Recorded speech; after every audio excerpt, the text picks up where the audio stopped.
gentlemen. It is just after 7, so if we can make a start, please.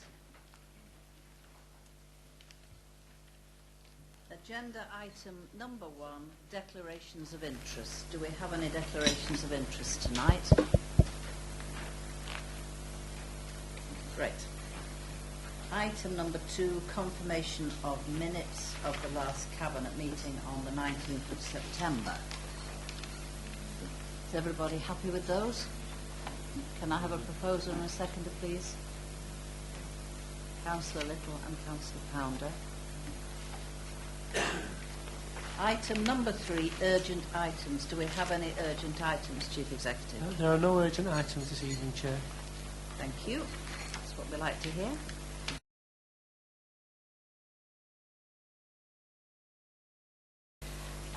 Item number 4 on page 4 of the agenda papers, community-focused scrutiny committee recommendations, and would Councillor Mulholland like to take the stand, as it were? I'm sure we're all glad to see him back in harness following his uncomfortable operation. Good evening, councillors. Good evening. Right, the last committee focus scrutiny meeting was a one-item agenda, which was the filed Bathing Waters and the attempts and the problems surrounding that. Unfortunately, we didn't come to a conclusion in the meeting. There were quite a few issues you can see there. We obviously noted the work was underway, but we asked for a formal response to some questions raised by Councillor Rose and clarity on the 10 actions proposed to address quality of bathing waters. We've had a presentation from the title right, the Fylde Peninsula Water Management Group, which is made up of the various people who are presenting to us, the Environment Agency, United Utilities, and there seems to be quite a big play on the fact that there will be a push to create 10 action points which will improve our bathing waters, quality of our waters. And these 10 action points are going to be picked out of various other action points. But they neither had a copy of the whole action points or the 10 that they'd chosen, which seemed not very helpful to say the least. Yes. So that's something we wanted clarifying. Clarity on the undertaking of the bathing water regulations. There were some issues around that. And then clarity on the DNA tracking on the file. Of course, again, it was a little bit worrying. There were, in fact, I think there was more mention of donkeys than anything else. I don't know how many donkeys they think we've got on the file course. There was no mention of goats, so I'm wondering if the donkeys were a type of goat called escape model, you know. So apparently they have done DNA tracking. Because the bathing quality, the quality of the bathing water is actually about feces in the water. That's, it's not about anything else. And they have done DNA tracking, which can identify, goose from donkey from human. But again, although they've done the tracking, the work's been done, they didn't have the information available to us on the night. So, we felt that was very relevant. And then there was also an issue about Blackpool, who were talking about possibly having a scrutiny issue around the item. We were wondering whether or not it might be something that we would like to join. Now, all those items are actually coming back to us next Thursday for consideration at the committee focus, and hopefully from there we'll have some solid recommendations. Thank you. Anybody got any questions for Councillor Mulholland on this? Yeah, I will. Let's hope that next Thursday reveals all. Well, hopefully next. A lot of it is fairly black and white stuff. Everybody was saying that the questions that were asked could be readily answered. They just didn't have the answers on the night. The work had been done, the reports had been done. They just weren't prepared for those questions on the night. So it wasn't all right on the night. It was not all right on the night, but hopefully it'll be all right on the night next Thursday. Well, it will come back to Cabinet with our recommendations. There may well be a recommendation that we feel we should join a joint scrutiny review with Blackpool. The other issues around Councillor Oldie's questions, and the DNA tracking, I suppose it depends on the answers as to what the committee decides to recommend. I mean, the whole thing about DNA tracking, and I'll be blunt because I think there can be, a lot of members would probably feel that there's a large responsibility on United Utilities, and of course the problem is probably enormously expensive financially to resolve. But I think most of us felt that the donkeys, for example, was a red herring. I think most of us would feel that probably why our very most targeted standard is because of failures on the part of the utilities. Now that's what a lot of members have, that gut feeling. We remain to be convinced otherwise. Yes.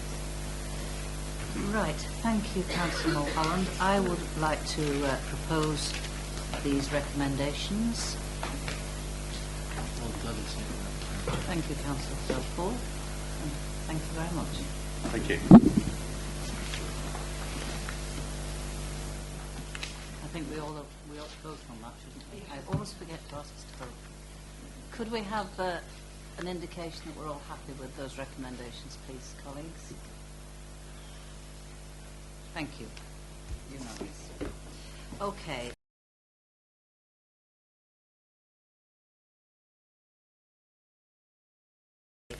Item number 5, financial forecast update.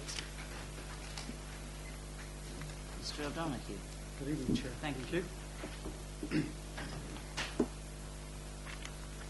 Okay, this report is the first update of the financial forecast since the Council set its budget in March.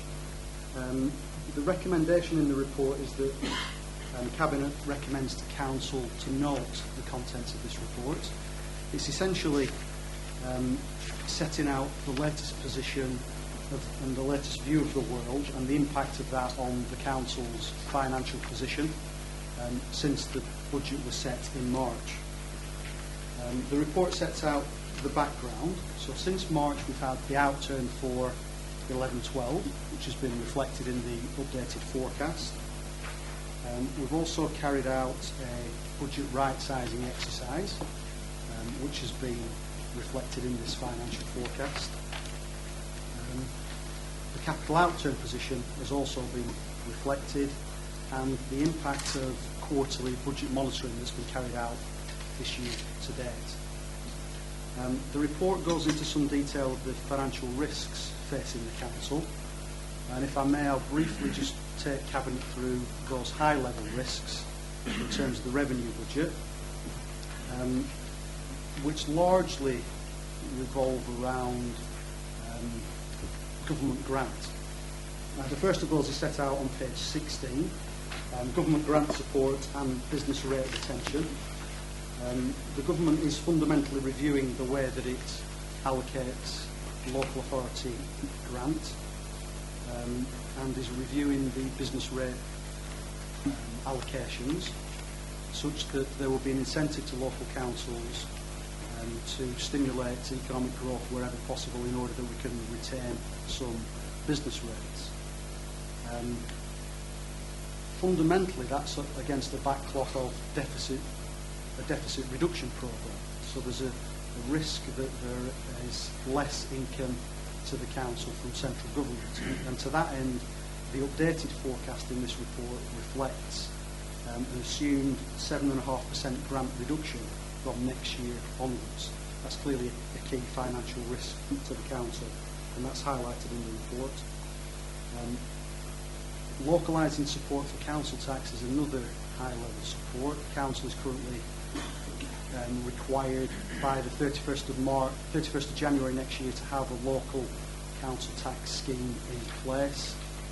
That may have a financial impact on the Council, and that's detailed as a high-level risk in this report. So in terms of the revenue position, those are the high-level risks. I mean, the key to this report is actually in the appendices. And if I can briefly just take Cabinet to Appendix E, which is on page 36 of your agenda.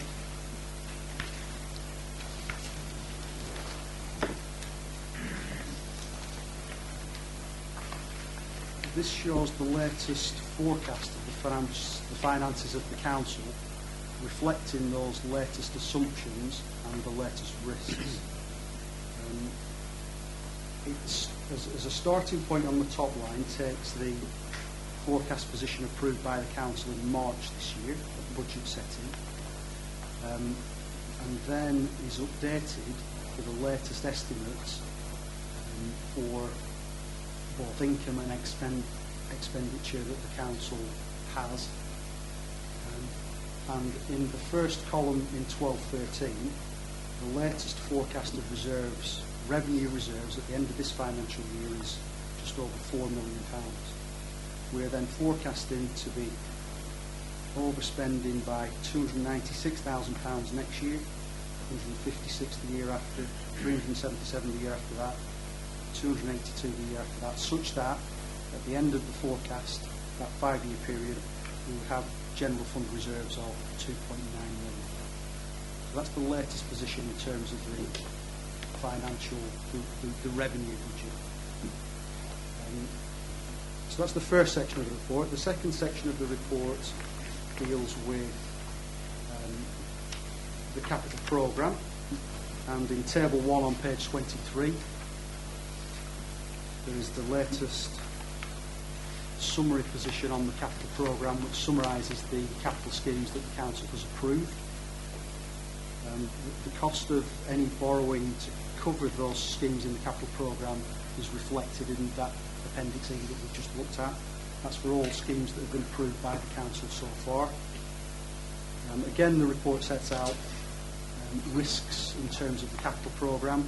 The key high-level risk in the capital programme is around accommodation. That's set out on page 24, and fundamentally that revolves around the capital receipts that we're assuming from the disposal of assets in relation to the accommodation programme.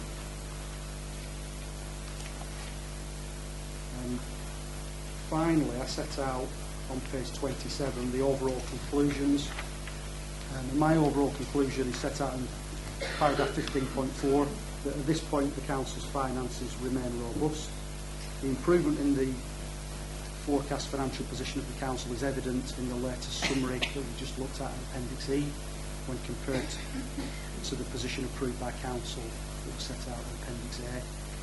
But clearly members must remain cognizant of the risks that I've just highlighted that are set out in the report. So the purpose of the report is to give an update of the financial position that will help inform budget decisions that members may be considering. That concludes the presentation. Chairman, I'm happy to take any questions. Thank you. Any questions, colleagues?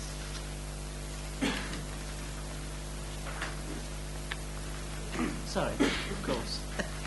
Thank you. I've got a number of questions, really, just to push out a bit more information from the report, if I may. And first of all, to ask about the budget right sizing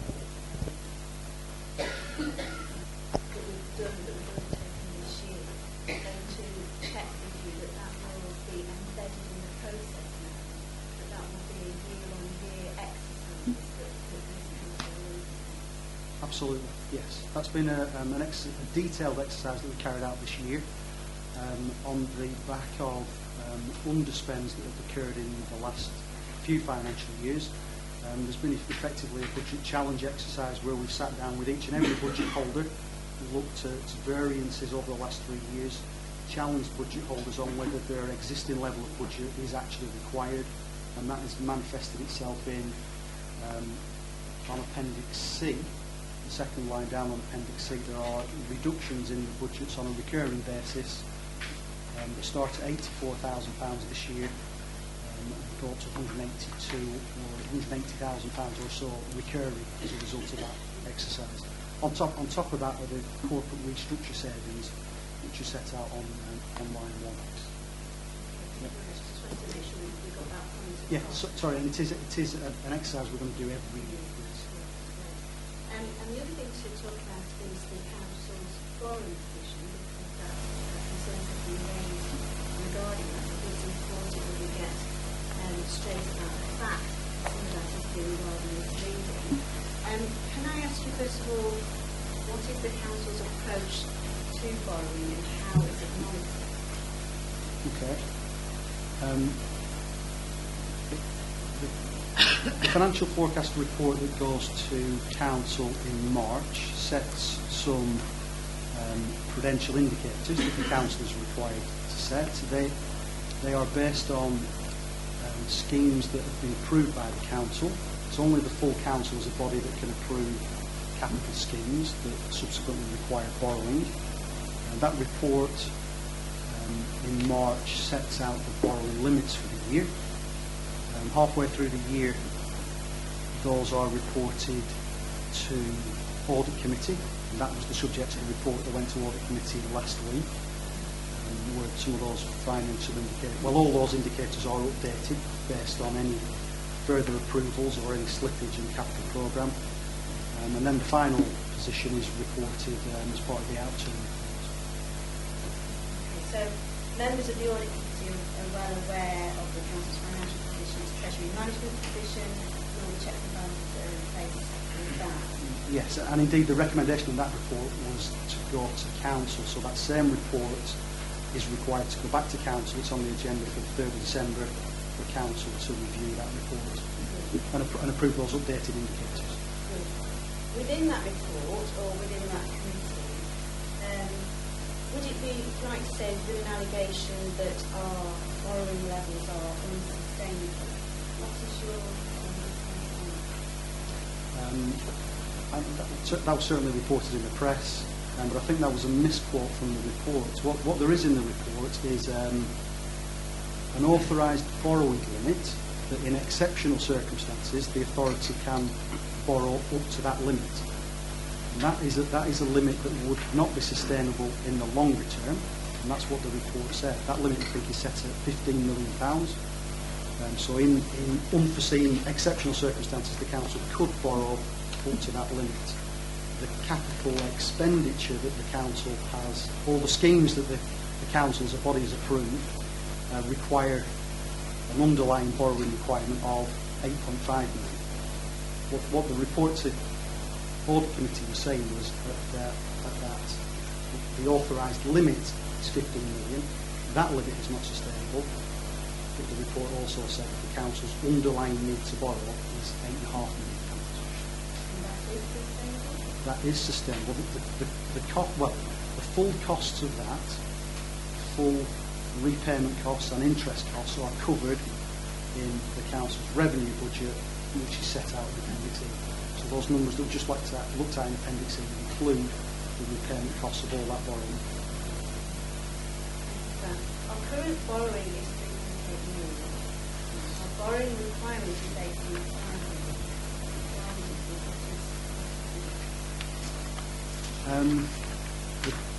The difference is that the gap between the two is currently being financed from the general cash flow and the general cash reserves that the council has. Whilst we're in a position of low interest rates, as we currently are, there's no immediate pressure for the council to borrow. And the longer that we can delay borrowing whilst interest rates remain flat, the more money that we can save by not committing to that borrowing. Whilst the council still has that underlying need to borrow of £8.5 million, we've only borrowed 3.8, and the difference at the moment is being financed from the cash reserves that the council has. So, for example, on Appendix E, when it says that our reserves at the end of 2012-13 are just over £4 million, would it be right to say that those reserves would first be used to pay for capital programs before borrowing takes place? It's the general cash position that the council finds itself in that allows it to delay borrowing in that way. If we didn't have those reserves, then there would be an accelerated need to borrow, and indeed it's more likely that we would have borrowed closer to the 8.5 million.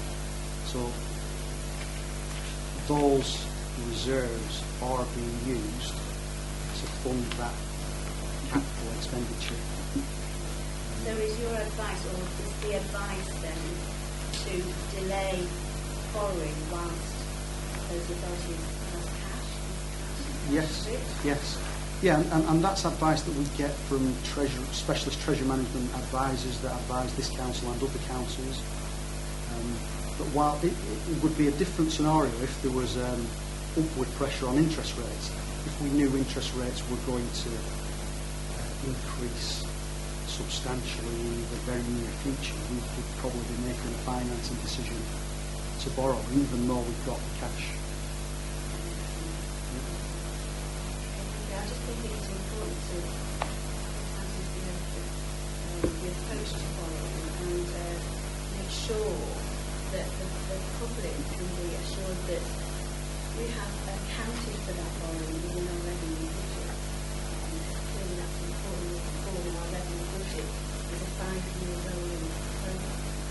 In these times of uncertainty, we do our best with the 5-year program.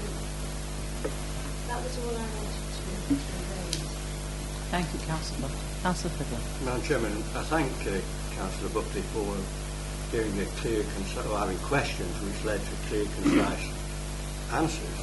Because I, like I'm sure many around this table, was somewhat bemused by the article that appeared in the press, as if capital borrowing and debt was something unique to this particular Conservative administration. Now, I am in a position where I have served under both Conservative and Independent administrations. And I say this with some passion, because when we sold the council houses, we were promised that the capital receipt of the sale of the council houses would be divided pro rata across the borough. And we are still awaiting Freckleton's share. So of course the explanation given to us was that the 12-14 million pounds raised on the disposal of the council houses had to pay off the debt at that time, and accordingly there was no money left, and all that money disappeared in paying off the debt of that independent administration. So I say, I just want to make the point, virtually every council in the land uses this form of finance, and it is nothing unique to Fylde. It is something which is accepted by virtually every authority, and I thank you for the clarification. Thank you, Councillor. Thank Paul for the report. Indeed. Very much for the preparation that goes into the report. It's a mid-year report, and the report has we know the uncertainty coming. We await the autumn statement, and there's all sorts of uncertainty. So this is going to change, and perhaps change fundamentally. We know that. So it's no use labouring each figure in this report at the moment. And we will know in perhaps a month's time, a little bit more. Yes. And I'm happy to move. I think we just asked to note it. Yes. Do we have anyone willing to second this notation?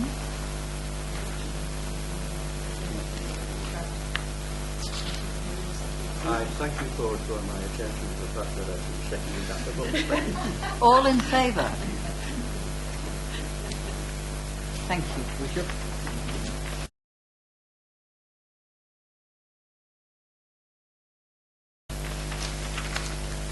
Excuse me. Item number 6, the Economic Development Strategy and Action Plan, 2012-2013.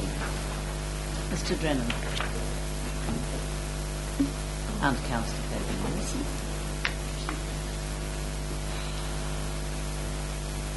Going between two roses. Indeed, say. Good evening. Good evening.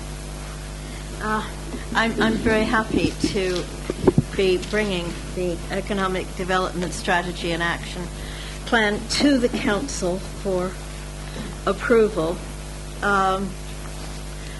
because this document, as far as I'm concerned, is extraordinarily important, especially at a time when we are working on our local plan.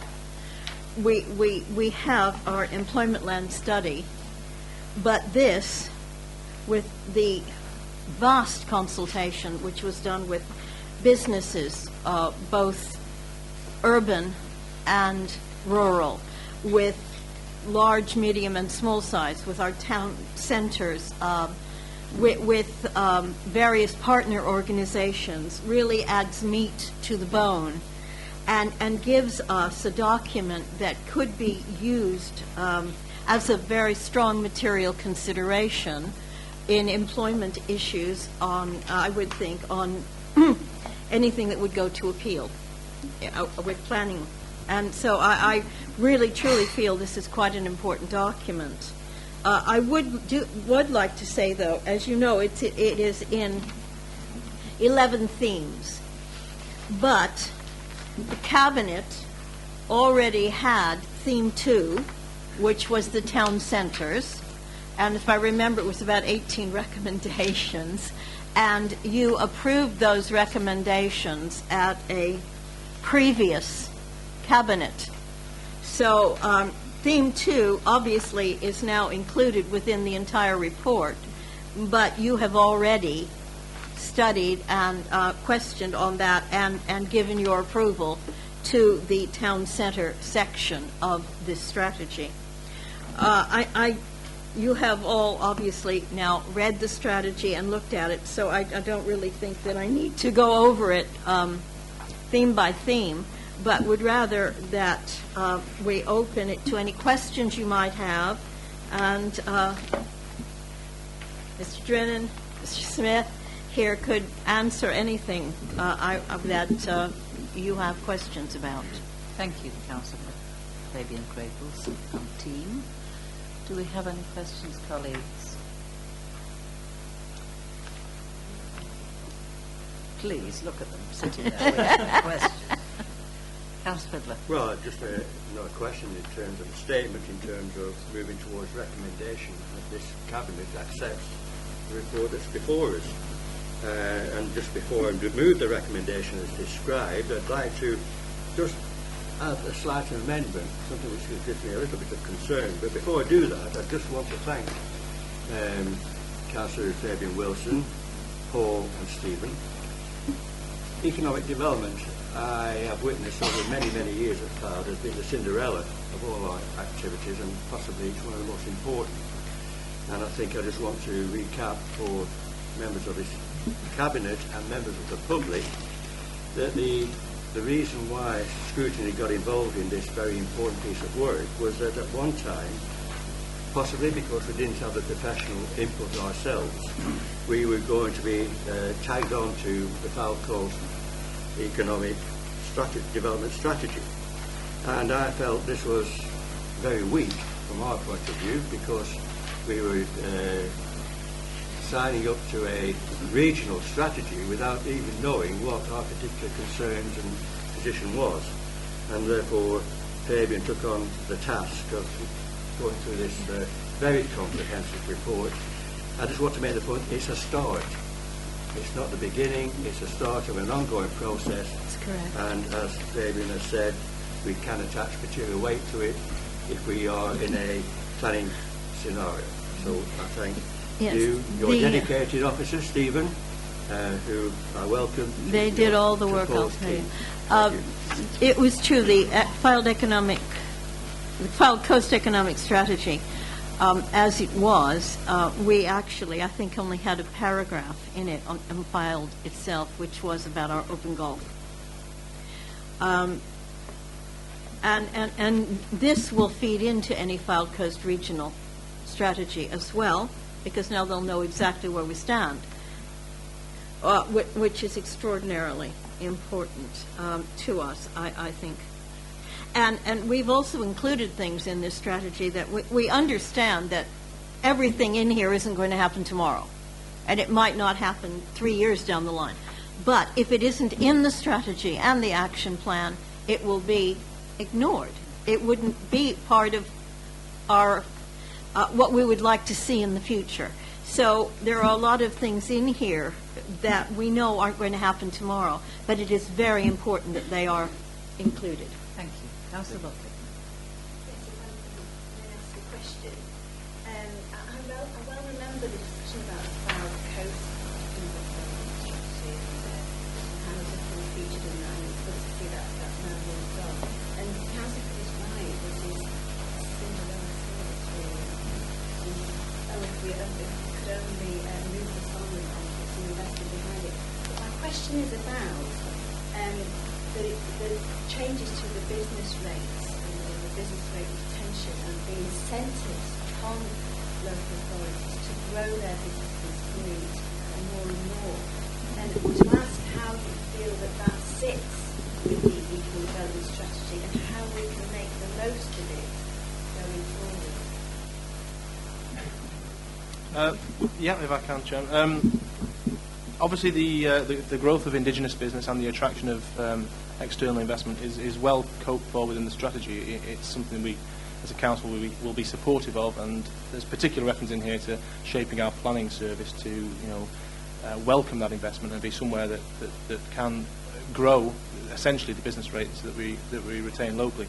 There's also mention within other sections of the strategy about how we would then look to make use of those business rates, that growth, that potential, particularly with reference to the town centres element, in that where we consider things like local discounts or other things. So both aspects are considered, both increasing our share of business rates through promotional activity, engaging with investors and developers, and through then also spending that money, essentially suggesting how it can be used to further economic benefit in certain things like vacant units in town centres, things like that. So I think it's well covered for it here and gives us a good footing from which to develop further policy and strategy.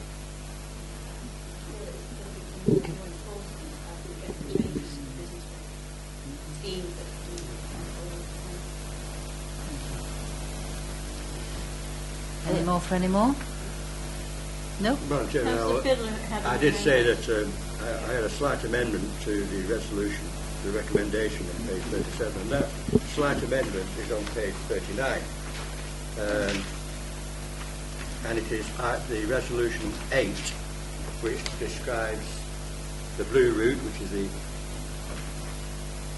A50, the A53, 855 to Fleetwood Link Road, the planned improvements to the existing 585.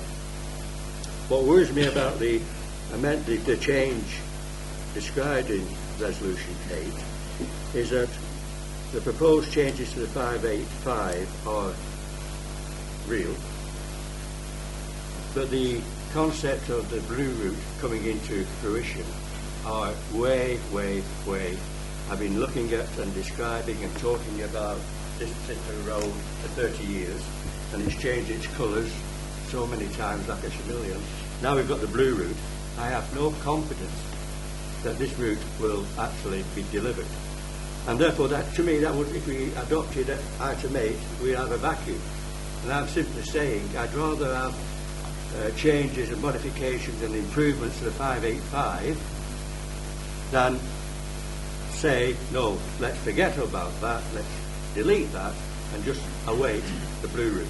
I don't think that will happen in the near future. It hasn't got support from the Highway Agency, it hasn't got support from the County Council.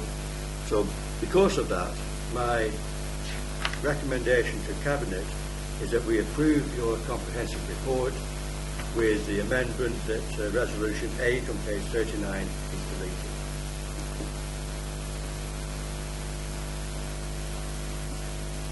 Does anyone want to speak to that amendment? We do have a question on this. If you're deleting it entirely, then there is nothing about the A585 in the strategy at all. Is that what you're saying? I think we've got to emphasise, and talking to our colleagues at Wyre only recently, they are in favour, as is the County Council, that the proposed improvements to 585 are something that we want to endorse and support. And if you're saying that deletion of Resolution 8 leaves, again, as I used the word before, a vacuum, I'll change that amendment, because I simply want to emphasise to support. Well, do you want it then to be what it was originally? That's right. Which yes. was, Yeah. it just, what it said originally was that the bullet point with the improves, let's see, no, that's the amendment. Where's the original thing? Where's the original on That that? is an amendment. You don't need it. What was our original on that one? What it was, Chairman, it was the original, in the infrastructure section of the economic development strategy, we were talking about improved roads in the area, and the original bullet point supported improvements to the A585 corridor, which is what you're talking about, which was improvements. When it went to scrutiny, the committee voted not to accept that and just try to say what we will support is the M55 to Fleetwood Link Road, i.e. the blue route. So what I suspect you're saying is you reverse that to the original bullet point which says improvements to the A585 corridor. So you're reverting to how it was in the original strategy, is that what? Yeah, thank you. I do think that the original concern that many of the scrutiny members had was that much of the improvement work, so-called, that was geared towards wire, and that Fylde would be stuck accepting what was being done for wire, which might, in effect, be very difficult for certain rural communities within Fylde as far as access to that road. And I think that was the concern that was being raised by the scrutiny committee.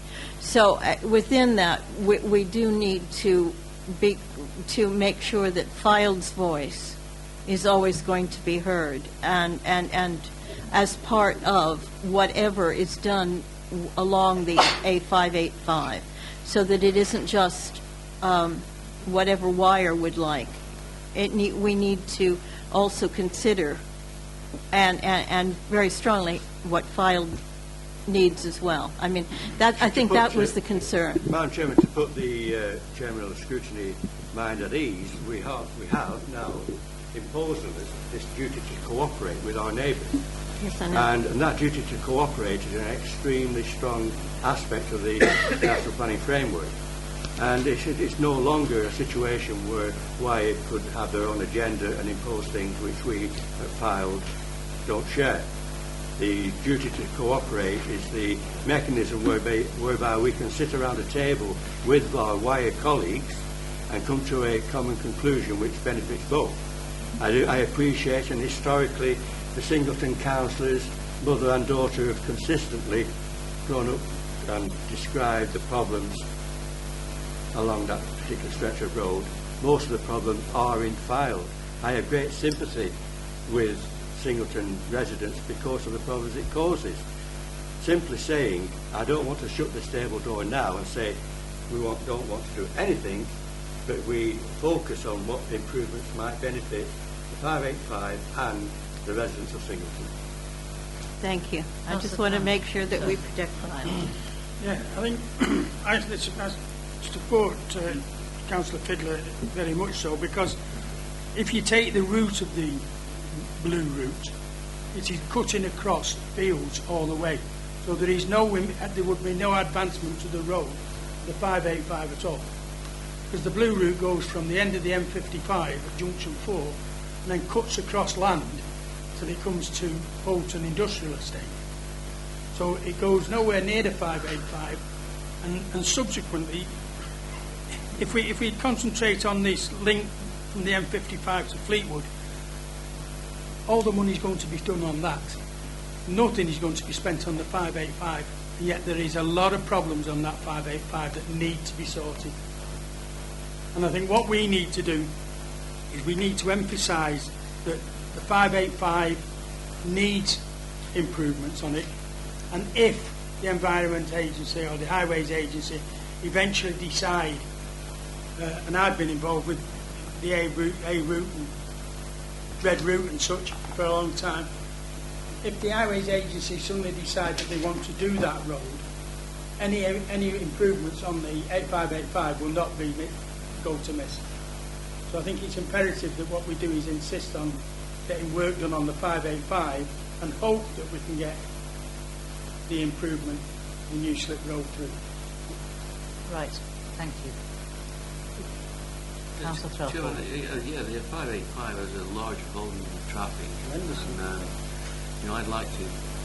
I think Councillor Fiddler's right in some respects, and that we keep those options open, but the option open that the new route can be somehow still in focus, and I hugely sympathise with the Singleton councillors, really, because they have for a lot of years been making the point that this road is terribly congested. So I think it is an important thing. I think that's one of the reasons why you've got to ensure that work gets done on it now, because it is so congested. Right, ladies and gentlemen, can we thank the three just men at the bottom for all the work that they have done on this report, and with Councillor Fydler's amendment, would you care to propose this? I propose the recommendation as described with that simple amendment. I'll second that. All in favour? Thank you. Thank you.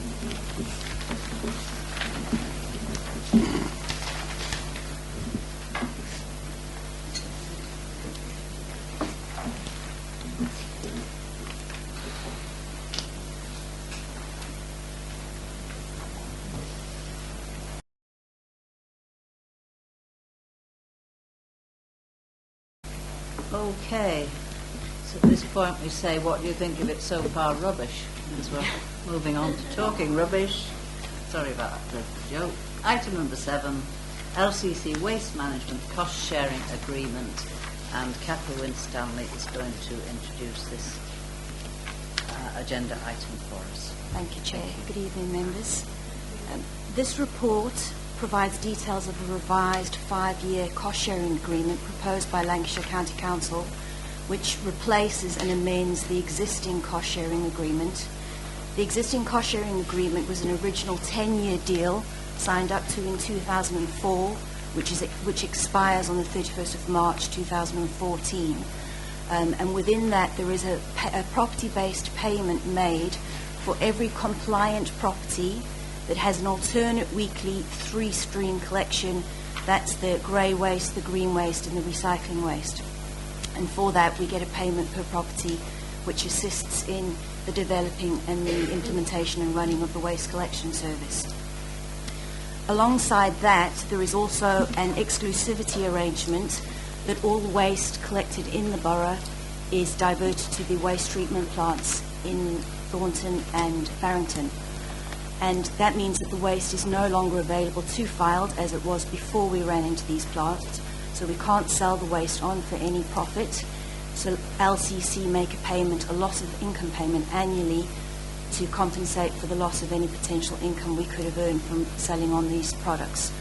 Both the cost-sharing payment and the loss of income payment have been subject to indexation annually, and the cost-sharing payment is based on a compliant number of properties. So each year, as new properties come on the stream, if we extend the service to them and can demonstrate in our service delivery plan that they will be receiving the alternate weekly collection, we are eligible for payment for those as well. So as I mentioned, the original agreement should continue until the end of March 2014. Lancashire County Council approached the Lancashire Waste Partnership through the officers' implementation group earlier in the year, as a result of some budgetary pressures that they were experiencing, to have a look at some alternatives to see if there were some ways that we could potentially make amendments or savings to try and facilitate some of the budgetary pressures they were experiencing. As a result of that, a new proposal has been put forward by LCC. Was sent out to all of the chief executives in September, and they are proposing this revised agreement, which terminates the existing agreement at the end of March 2013, but provides a guaranteed 5-year agreement up to the end of March 2018, where there is the property-based payment is now removed, and it is a guaranteed set figure to be paid annually, and the loss of income payment is slightly reduced but guaranteed payment over the next 5 years as well. In addition to this, the indexation has been removed, so it's a flat payment and will be the same amount over each year.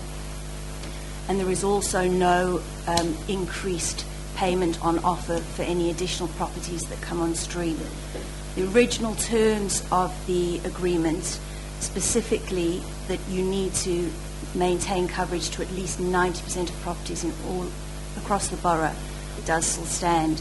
So if our property base continues to grow and increase, we need to make sure that we still deliver a three-stream service to at least 90% of the properties, or we will lose this new payment. Within the report, you'll see in Table 1, there is a breakdown of the payment options. There are two options that are being proposed over the 5 years. Option 1 is a fixed payment where the same amount is paid each year. So with the cost-sharing figure and the loss of income payment, the figure of £777,318 would be paid to Fylde annually for the next 5 years. Option 2 is a graduated payment where the first 2 years are front-loaded, so you receive a higher payment in year 1 and year 2. By year 3, it has reached the 777,000 figure and then tails off over the next 2 years. But for both 5-year options, the full amount of £3.8 million will be applicable. So whichever funding option is selected, the total amount will be the same at the end of the period.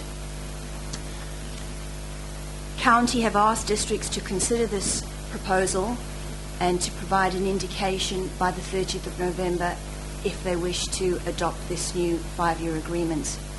The alternative, if we do not sign up to this agreement, is that we remain with the existing agreement for the next 18 months until the end of March 2014, and then we opt out of the cost-sharing agreement and we revert to the statutory requirement, which is a recycling credit option, where Lancashire County Council makes a payment based on the tonnage of material diverted from landfill.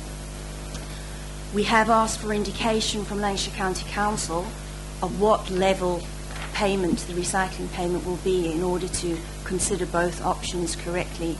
Unfortunately, at this stage, Lancashire County Council are not able to confirm what the payment will be and have only indicated that it could be somewhere in the region of £16.95 to £39.93, which obviously is a vast difference and makes projecting potential incomes very difficult. However, I have looked at those two figures, and based on our current recycling rate, year 1 of the current agreement, the final year of the existing agreement would be in effect year 1 of a new agreement, so we still receive the cost-sharing payments and loss of income payment. So we would receive $847,000 in 2013-14, but you can see thereafter the potential income falls off dramatically. And even if we looked at the best case scenario of £39, which is not guaranteed, we're only looking at in the region of £2 million income, as opposed to the £3.8 million that is guaranteed on the new proposal. We have attended a Lancashire Waste Partnership meeting today, myself with Councillor Pounder, and again the question has been asked by other districts for confirmation of what the recycling credit payment will be so that districts can make an informed decision, and it was confirmed that County cannot give any more indication of what this figure might be until after the elections next year. So the figures speak for themselves really, in terms of we're looking at a 3.8 million as opposed to a potential 2 million as a maximum income. So accepting LCC's revised proposal obviously guarantees the income over the 5-year period, but there are obviously some risks associated with this option. As I've said, there's no additional payment on offer to extend the service delivery to any new build properties that come on round. So as we get more properties, will obviously be a requirement to potentially purchase new vehicles, employ new crews to deliver the service to these properties, and this shortfall is going to need to be met through our own budgets in the future. The other consideration is that County have already proposed an amendment to an existing agreement a year early. Although in theory they are extending it to 2018, there's obviously no guarantee that accepting this agreement will mean that it will run the course of 2018. It could be that future budgetary pressures further down the line may mean that they come to us and ask us again, would we be willing to consider a new agreement? And obviously, as things stand at this stage, we have absolutely no idea of what the proposal will be post-2018. So if no agreements are extended after 2018, we will be looking to revert to the recycling credit option anyway, with an obvious significant reduction in potential income. So that is the agreement, with the recommendation that based on the financial projections, Cabinet accepts the revised cost-sharing arrangement proposed with LCC, with option 2 as the preferred option, whereby we receive the front-end payment in the first 2 years. In addition, the officers provide confirmation of this decision to LCC in writing by the 30th of November, and that any non-financial drafting changes to the final agreement be delegated to the Director of Community Services in consultation with the portfolio holder for customer and operational services. Thank you very much.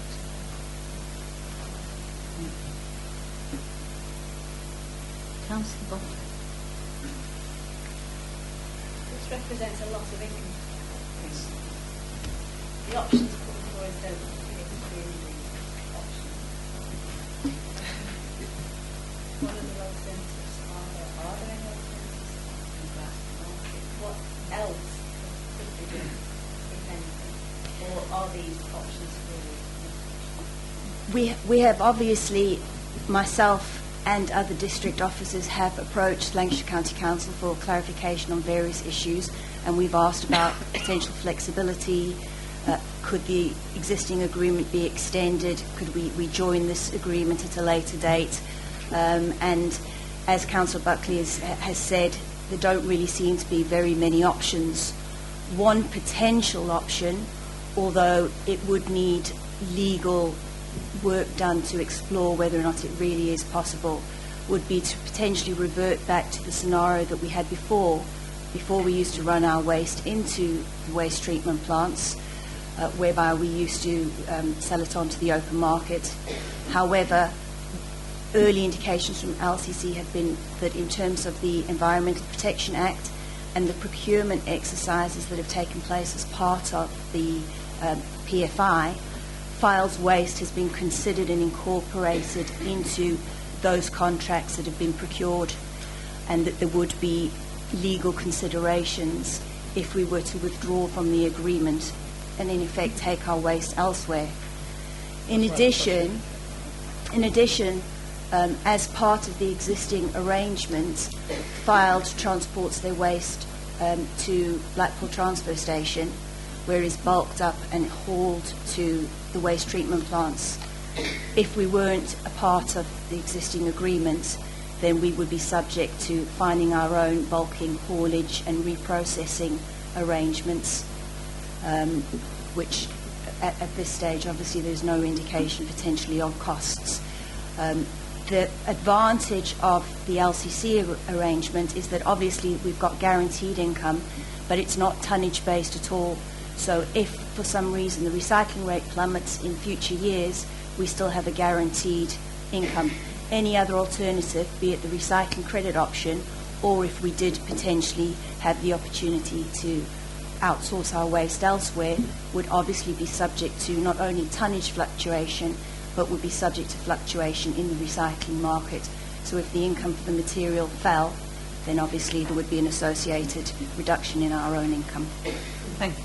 Councillor, sorry. I hope you're not saying that we are then losing any incentive to recycle. There will always be the incentive to recycle. There is national and European legislation. There's the National Waste Management Strategy.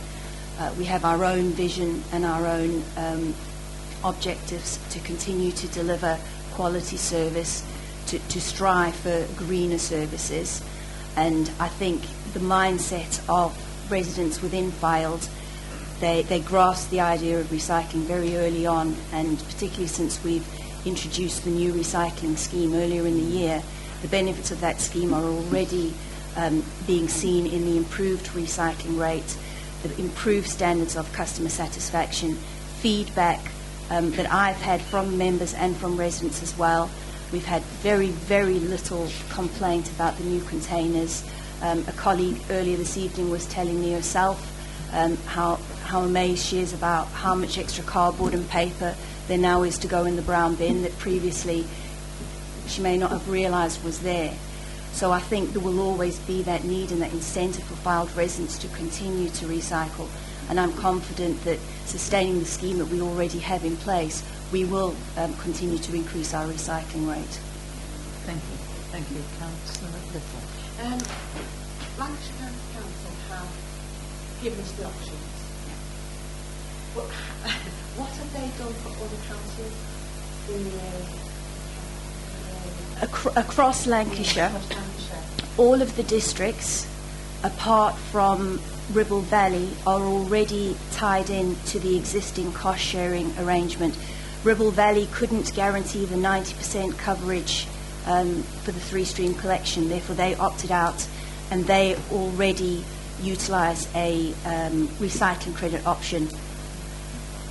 For everybody else that is tied into the cost-sharing agreement, the same proposal has been offered, but obviously the figures will differ depending on their property count already.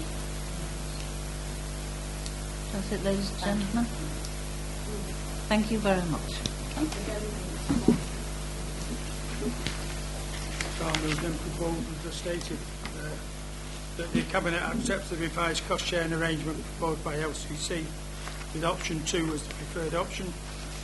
The officers provide confirmation of this decision to LCC by the 30th of November, and that any non-financial drafting changes to the final agreement will be delegated to the Director of Customer Services in consultation with myself, Portfolio Order for Customer and Operational Services. Thank you. Do we have a seconder? Yeah, I'll second that. I'm happy to second it. I think that's Thank you. All in favour, please. Right.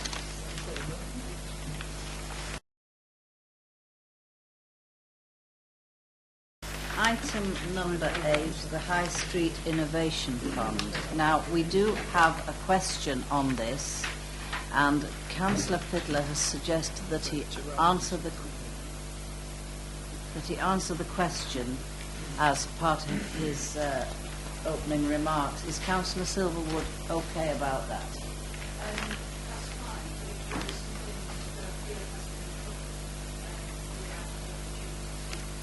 Yes.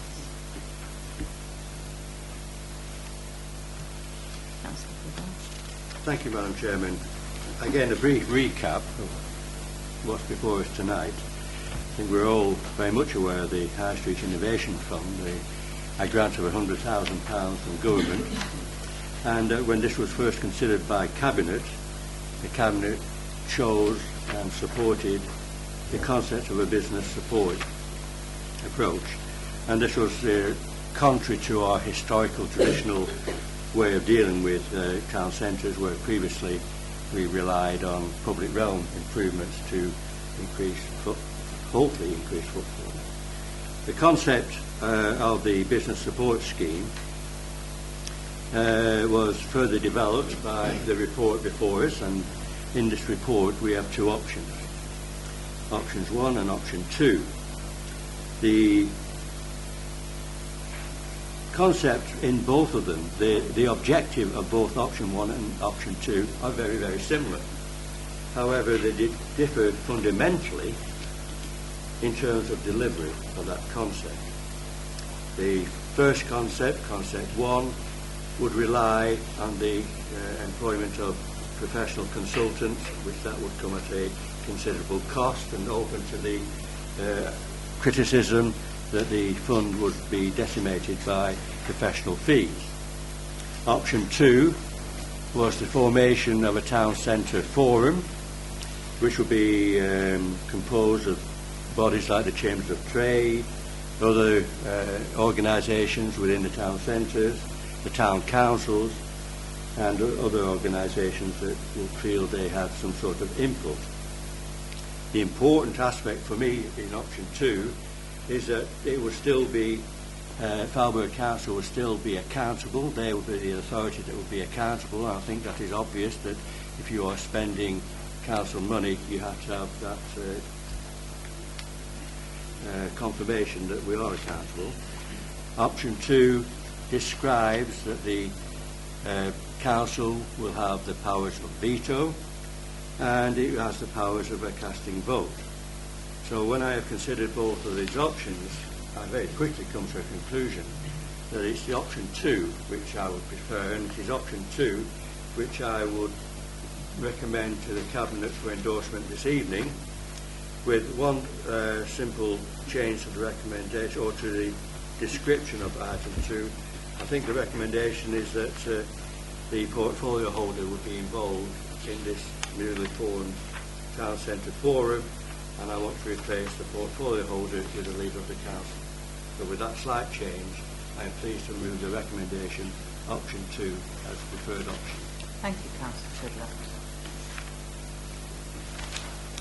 And then I just, if I may, ask Councillor Silverwood, is there anything in that presentation that needs added to clarification, or is she satisfied with that presentation?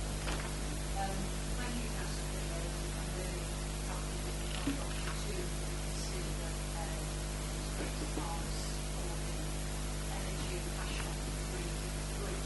Just one question. Can I ask why you're suggesting Councillor Eves consider yourself to lead this group? My simple answer would be that Councillor Eves attracts a greater authority than I do. I'm sure you'll be happy to hear me say, but as our economic development portfolio manager, I think there's also more clout in this area, because this is why I'm sure you are the portfolio manager of economic development, because you have more experience in that area, perhaps the leader of the council. Can I just interject at this point that Councillor Fiddler does have an interest, does he not, in owning a business in Freckleton? Is it Freckleton? Sorry for that, whereby the whole point of choosing option 2, as it says very clearly in the report, that is one of the reasons for choosing that option, because people who are very well living on their high streets rather than outside. But I think it's felt that the leader should be responsible person, or whatever role that person will have, should be impartial. And Councillor Eves is impartial. He doesn't have any business interests at all. And that's the proposition this evening. So with that explanation, Madam Chairman, I move the recommendation. Thank you. With the change. Yes, and I'm happy to second that. All in favour? Thank you.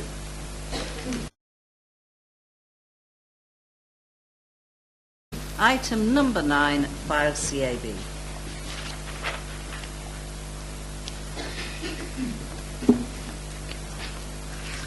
Good evening.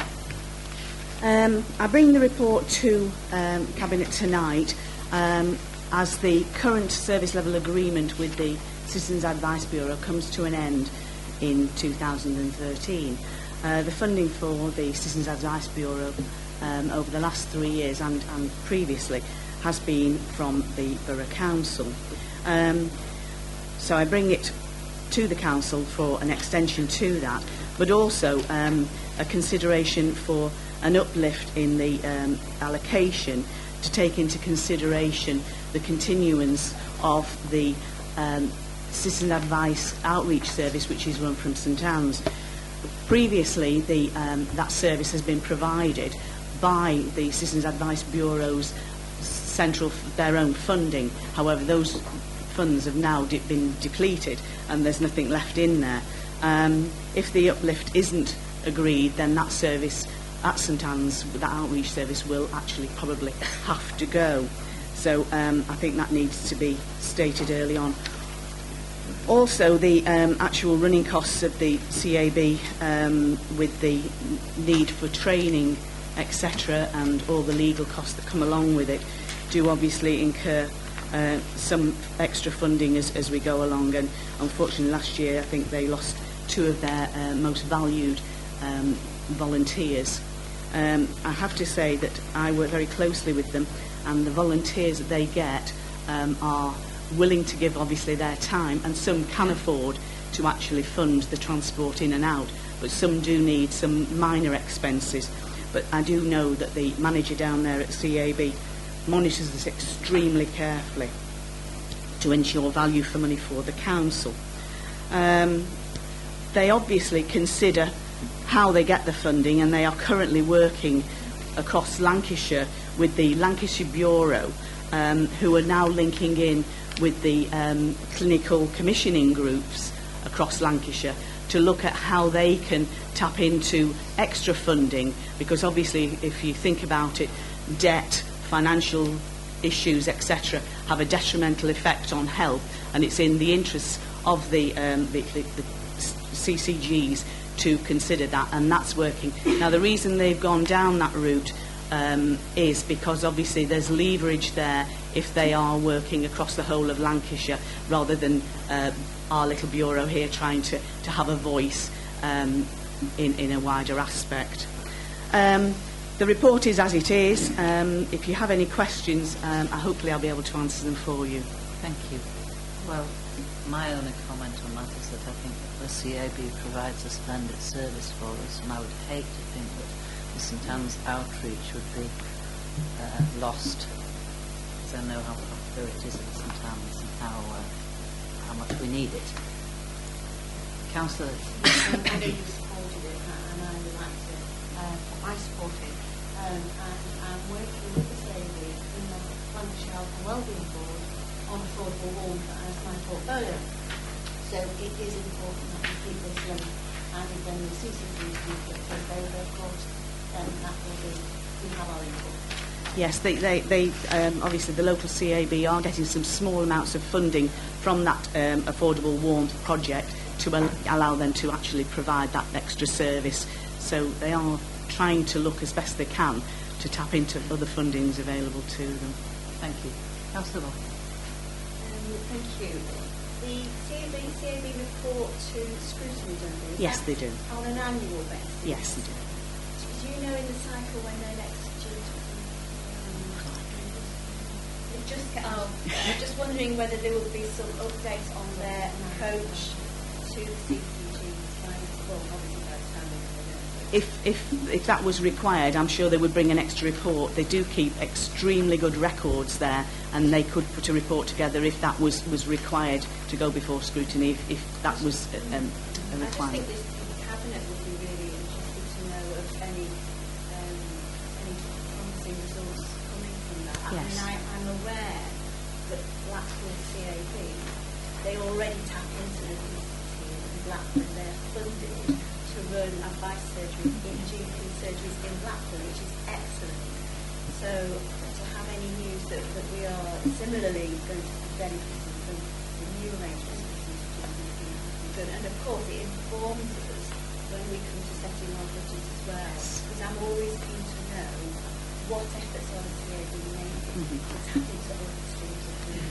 Yeah, I think Blackpool have been able to steal a march on it, because obviously they're a unitary and they're only negotiating with one bureau, whereas our bureau here in Fylde is all part of the Lancashire Bureau, so it has this issue that sometimes things take slightly longer. But if the Cabinet did want an extra report, I don't think it would cause any problems whatsoever. I just want to echo as well the colleagues that support the CAB and the excellent work that they do on the demand on them, which is significantly increased in the economic climate, and very happy to consider in the budget setting exercise that their needs. Thank you, Councillor. Councillor Little. There is a learning hour coming up on the CAB. Helpline. Oh, yeah. and I know it must be the health and shadow health and wellbeing board. Sorry, I do apologise. Is this an advert? Yes, for the health. Yeah. They've got the third sector. We have regular input, so we do have naming hours for that as well. And you want a learning hour for it, I'm sure I could liaise with Lindsay and arrange for that if that was your desire. Thank you, Mrs. Miller. Thank you very much. Could I have a proposer, please? Thank you, Chairman. I also think it's a very important service, the CAB, and I commend the work that Christine Miller does alongside the CAB, so it makes me very happy to propose this.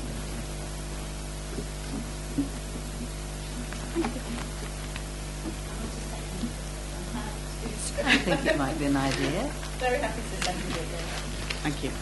Can I have a vote on that, please? All in favour? Thank you. Thank you.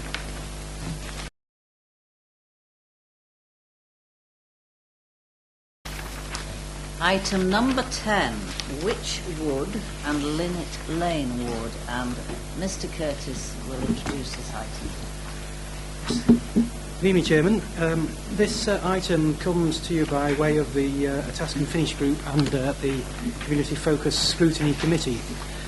Witchwood and Linnet Lane Wood are two pieces of land, privately owned in a sense, in that they're owned by the Civic Centre, the Civic Society, and the residents company of Cypress Point, but open to the public nonetheless. The public have full run of them as if they were publicly owned.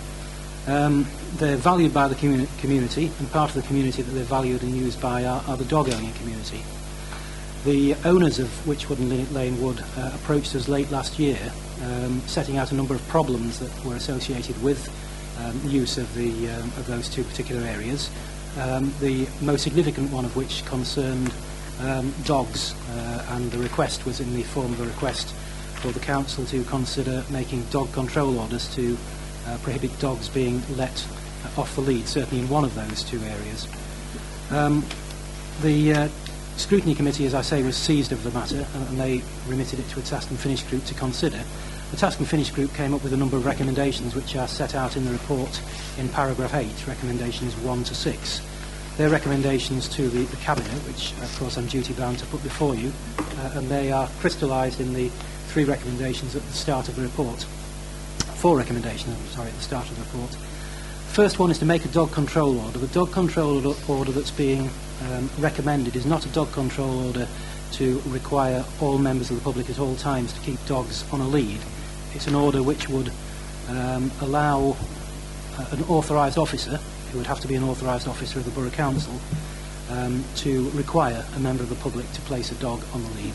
Until there is such a requirement made by an authorised officer, there would be no requirement to put a dog on the lead. The order would also cover the situation where more than 3 dogs were taken onto the land by any individual. Recommendation 2 is consequent on recommendation 1. It's to put that order into effect if indeed you decide to make it, if there are no representations made against it. If you did decide to go ahead down that route of representations were made by members of the public, it would have to come back to a further Cabinet meeting. Recommendation 3 is to bring the orders, if made, to the attention of the dog control wardens for policing purposes.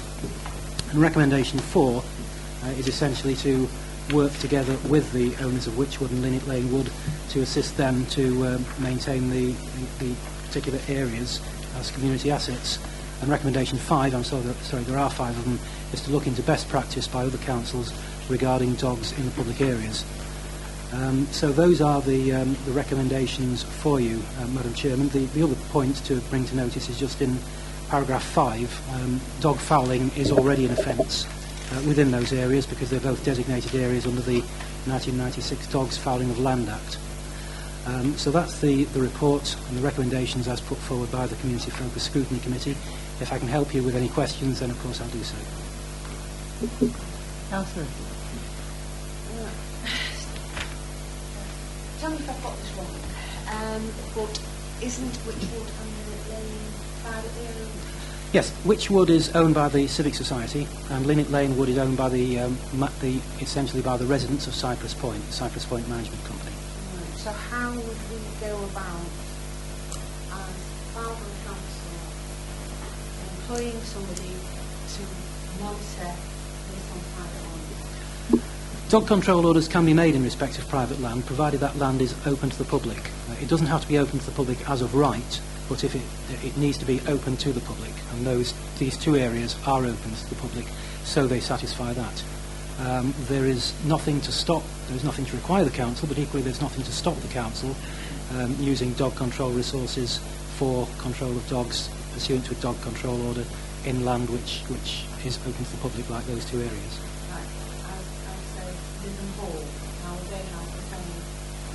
I'm assuming that Lytham Hall is open to the public in the same way, or the grounds of Lytham Hall, and in that case, yes, the council would have the ability to make a dog control order covering Lytham Hall as well, should the owners request it.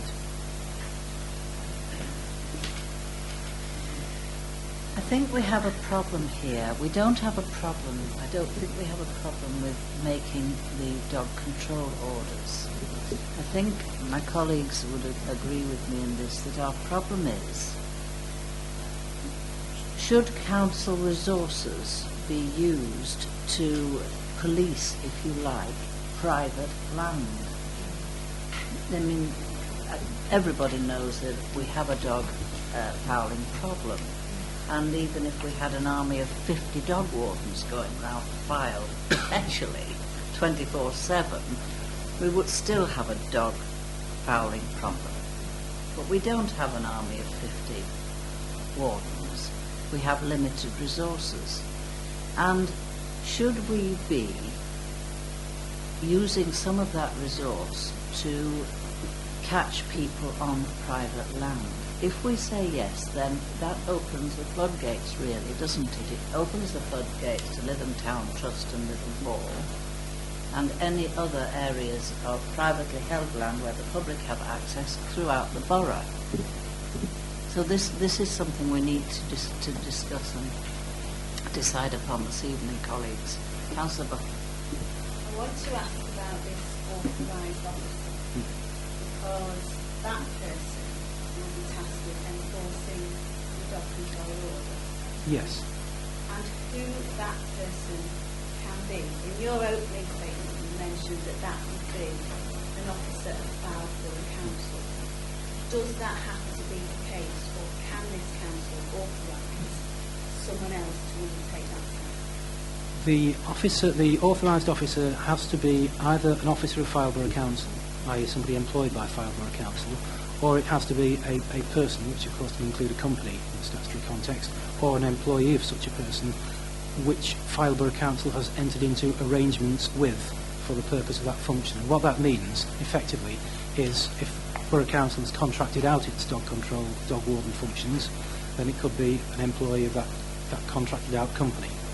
If the question is whether or not Fylde Council can authorise somebody who is a volunteer with the Witchwood or Linnet Lane Wood maintenance, people who maintain and look after those areas, I don't think it can. The question isn't entirely free from doubt, but I don't think it's wide. The statute is wide enough for us to authorise somebody else. So what would happen in the scenario if the Cabinet passed a dog control order would be that a volunteer could approach somebody whose dogs were causing a nuisance in the wood and ask them to stop the dogs causing a nuisance in the wood and to put the dog on the lead. If that didn't happen, then the only enforcement of that would be a dog warden authorised by the Borough Council, who would presumably be summoned from wherever he or she was, who could then issue a fixed penalty notice against that person. So there's no opportunity for the council to facilitate getting the dog control order in place and then passing that on to say, right, well, we've done that service for you, now you can police it. There's no facility. Well, there is, if you mean policing in the informal sense.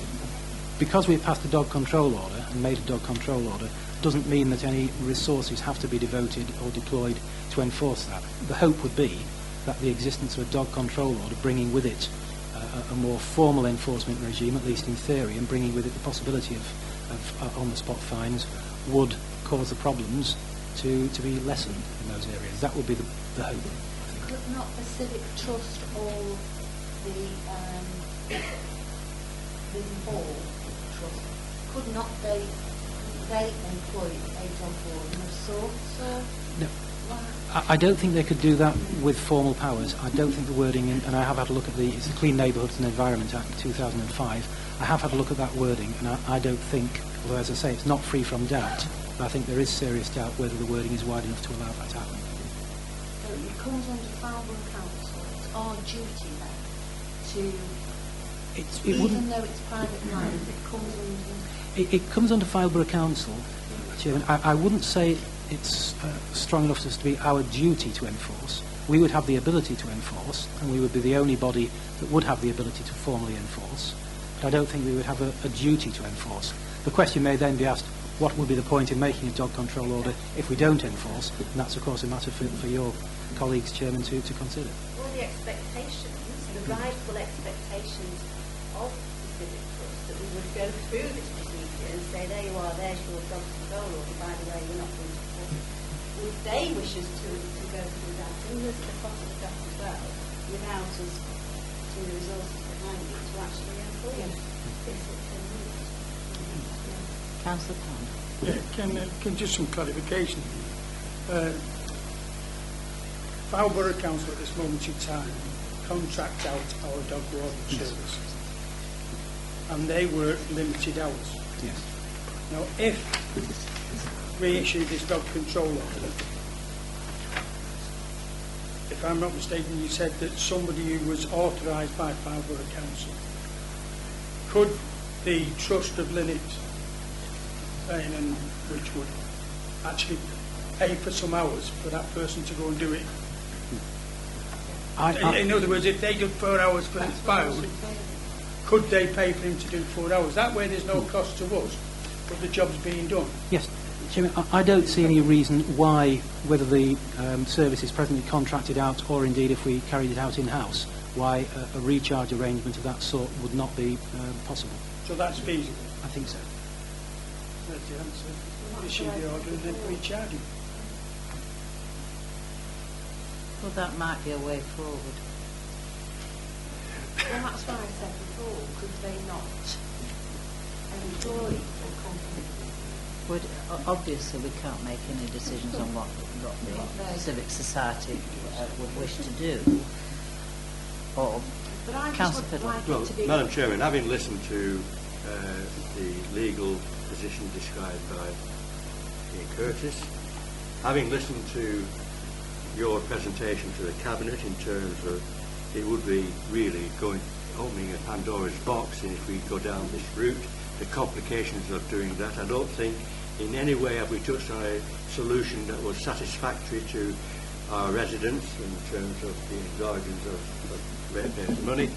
And I am of a mind where I am simply saying it's come to its end, and I recommend no action on this concept. As simple as that. Are you making that? It's open to debate, but my immediate reaction, listening as I've just described, is to come to that conclusion that we take no further action on this agenda. I mean, there's nothing to stop us going with the recommendations 1 and 2 to make the dog control order, and recommendation 2, make an order for those purposes if no representations are received as a result of the consultation and advertising processes. 1 and 2. And then it was suggested that instead of having paragraph 4, paragraph 3, we supersede that with to bring any such orders to the attention of the dog control wardens for information purposes, whilst emphasising that the council's own assets remain its priority in enforcement terms. Now, if we went with that, that might leave it open for the civic society to do their own thing. As you've said, you've implied might be possible for them to employ their own dog fouling task force. Not employ them directly, but certainly come to an arrangement with the company the council employs, yes, on a recharge basis. If we do nothing, as Councillor Fylde suggests, that's kind of the end of it, isn't it? No dog control orders, no nothing.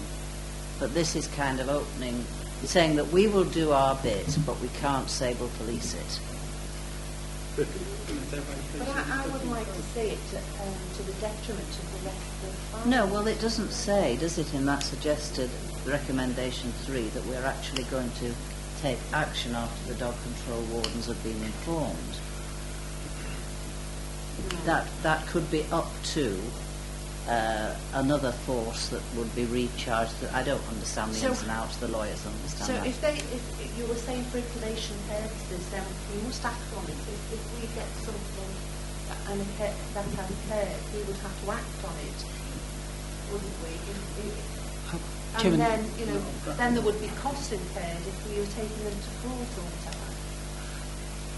I think, Chairman, what's being considered is whether, if a dog control order was made, whether the council could take a step back from enforcement, and whether then enforcement could then be arranged between the council's contractor and the owners of the woods on a recharge basis, if necessary. And I think that's feasible. I don't anticipate that we would be taking anybody to court, because the main sanction, although it's possible to take people to court, the main sanction is the service of fixed penalty notices, and only if a fixed penalty notice isn't paid is there a possibility, or is there a reason to take people to court. Councillor Buckley. I'm very concerned that we should go down a route and do this work and get an order in place with no intention whatsoever of enforcement. And I think it's fair that we say that, and that perhaps it will be right, as Councillor Fylde moves the suggestion, to do nothing. To be fair to the owners of Witchwood and Linnet Lanewood, and say, this is the position of the council. If you want to take up the position otherwise, then perhaps come and talk to us about it. But we are second guessing.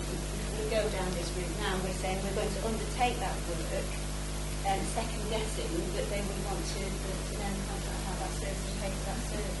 And I don't think that we should undertake this work without that guarantee. It's an expectation of the council that we would put the dog control order in place and enforce it, and we're not, if that's not going to be fulfilled.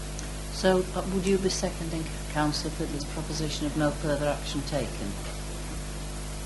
Does anybody else want to say anything, or should we take a vote on that? I'm happy to take a vote, but a lot of residents in the whole borough have a problem with dog farming, and I think it's as clear as follows. The owners of Witchwood, it's a private owned place, so could I ask the question to Mr. Curtis, that if they self-appointed somebody with train, if there's a place to train, a self-appointed place, so they were designated to put the order to somebody who had attended the dog farming, is that a possible way that the owners of Witchwood could go? Only on an informal basis. I think in terms of formal enforcement there has to be council involvement. And that would be at a cost to the council? It would be at a cost, or at the very least it would be a cost in terms of resources, in the sense that if the dog warden was enforcing at Witchwood or Linnet Lanewood, they wouldn't be enforcing somewhere else at the same time. Okay, colleagues, I think we've all had a say on this. So if I can put to the vote Councillor Fylde's amendment that no further action is taken on this issue. Those in favour, please. Can you just indicate, please, a little longer? That's obviously carried. Thank you. Good job.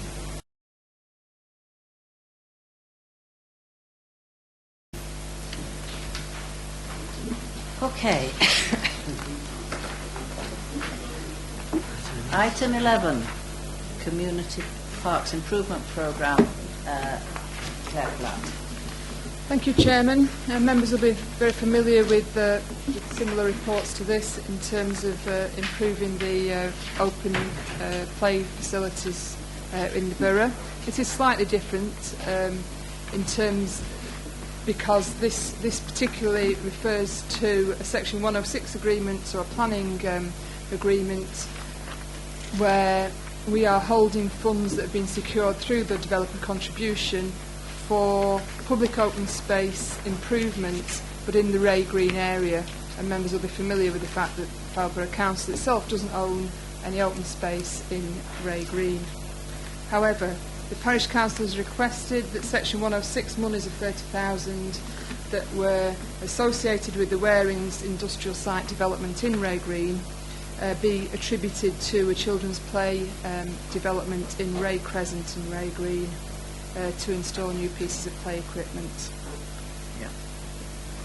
The Parish Council want to procure and manage this project themselves, and so basically members are requested to approve a funded budget increase of £30,000 in this current year from Section 106 monies held by the Council, and to agree to allocate that amount to Ribby with Ray Parish Council for the improvement of open space, on the condition that the Parish Council be required to enter into agreements with ourselves so that we can then discharge our responsibilities under the Section 106 agreement. I think it's very familiar to members. Thank you, Chairman. I can take any questions. And obviously, as portfolio holder, I would back this to the hilt.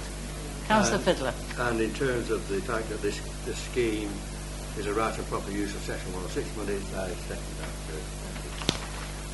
Anybody want to speak on this? Can I just ask a question? If it's going to be managed by Ribby with Ray Parish Council, are they going to take out a contract with us to maintain the equipment, or is it down to... Down to the parish. It is up to, it's their decision, Yeah, but they the could... borough offers that opportunity to every parish. Well, that's a separate argument, isn't it? Yeah, but, Really relevant. well, I just thought It's an option for the council. Yeah, you could make it part of it. Right. Anybody want to say anything about this? It seems to me extremely straightforward and good news as usual. So, thank you. So I'm proposing it. Councillor Little is seconding it. All in favour, please. And thank you, Claire, for your presentation. Right, where are we up to now? Exclusion of the public item in preparation for the accommodation project.